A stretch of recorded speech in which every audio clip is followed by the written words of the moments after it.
Welcome back. अभी तक आप पाइथन के सारे फंडामेंटल्स खत्म कर चुके हैं।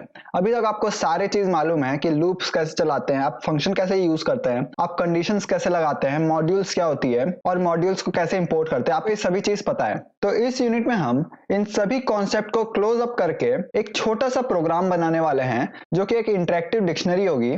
वो प्रोग्राम आपको क्या करेगा, आपसे एक वर्ड लेगा और आप जो भी वर्ड डालेंगे उसका आपको डेफिनेशन देगा। तो मैं इसका आउटपुट दिखाता हूं आपको, आउटपुट कैसा दिखेगा। और यहां पे मेरे से पूछ रहा है इंटर वर्ड, तो अगर मैं यहां वर्ड में डालता हूं स्लिप, ओके, तो ये देखिए डेफिनेशन ऑफ स्लिप इज, यहाँ पे पहला डेफिनेशन आया है और उसके बाद यहाँ पे दूसरा डेफिनेशन आया है। तो हमारे पास स्लिप की दो डेफिनेशन है, तो हमारे पास यहाँ पे दो डेफिनेशन आई है। पर अगर मैं वापस से इसे रन करूं और मैं यहाँ पे डालू माउंटेन, तो ये देखिए डेफिनेशन ऑफ माउंटेन इज, और उसके बाद हमारे पास दो डेफिनेशन फिर से आई है। पर जिस वर्ड का सिर्फ एक डेफिनेशन होगा उसका यहाँ पे सिर्फ एक डेफिनेशन आएगा, और जिस वर्ड का दो से ज्यादा डेफिनेशन होगा तो हमारे पास यहाँ पे दो से ज्यादा डेफिनेशन प्रिंट होंगे। आई होप आपको इतना समझ में आ चुका होगा। अब आपको क्या करना है इस प्रोग्राम में, अगर मैं फिर से इसे रन करूं और इस बार मैं स्पेलिंग मिस्टेक कर दूं किसी भी चीज का, तो मैं यहाँ पे लिखता हूँ रेन। तो अब यहाँ पे रन करूं तो यहाँ पे देखिए रेन का दो डेफिनेशन आ चुकी है। पर अगर मैं इस बार रेन के स्पेलिंग चेंज कर दूं और मैं यहाँ लिखूं RAIIN और अब मैं एंटर प्रेस करूं, तो यहाँ पे आई है do you mean rain instead. तो अगर हम यहाँ पे रेन लिखना चाहते तो हम यहाँ y लिखेंगे, तो y को हम अपर केस या लोअर केस दोनों में लिख सकते हैं। तो यहाँ पे मैं रेन ही लिखना चाहता था, तो यहाँ पे मैं y लिखा हूं। तो ये देखिए हमारे पास रेन का डेफिनेशन आ चुकी है। तो ये थोड़ा स्मार्ट कोड है जो कि आपके स्पेलिंग भी समझ सकता है।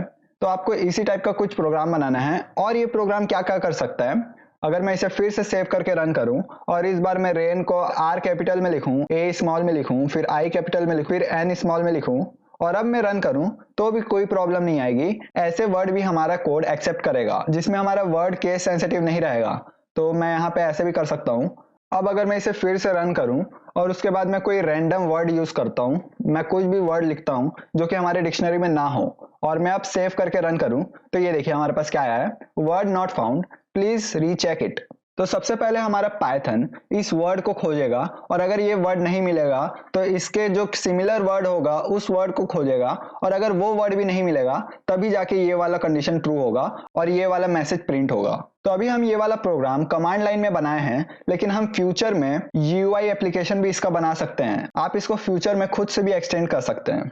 मैं अगले सेक्शन में आपको वेब एप्लीकेशन भी समझाऊंगा, आपको मैं GUI एप्लीकेशन भी समझाऊंगा कि हम GUI एप्लीकेशन कैसे बनाते हैं, तब आप ये वाला कोड को और ज्यादा मॉडिफाई कर सकते हैं। तो अभी हम ये वाला कोड को कमांड लाइन को यूज करके बनाए हैं, लेकिन मैं आगे की यूनिट में आपको समझाऊंगा कि हम इस कोड को यूजर फ्रेंडली कैसे बना सकते हैं, और हम इसी कोड को मॉडिफाई करके GUI एप्लीकेशन में भी बना सकते हैं, जिसमें हमारा यूजर एक बटन प्रेस करेगा और उसके बाद हमारे पास ये डेफिनेशंस आएगी।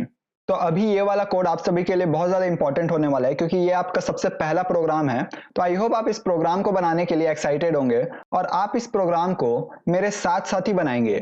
तो आपको इस प्रोग्राम में कैसे काम करना है, आपको जो जो फीचर प्रोवाइड करने हैं उसे आप कॉपी में लिखिए और उसके बाद आप इस प्रोग्राम को अलग अलग पार्ट में डिवाइड कीजिए। तो हम ये प्रोग्राम बनाना अगले वीडियो से सीखेंगे। तो आई होप आप सभी एक्साइटेड होंगे आप ये नया प्रोग्राम बनाने के लिए। Thank you for watching this video and please like my video and subscribe to my channel for more quality content.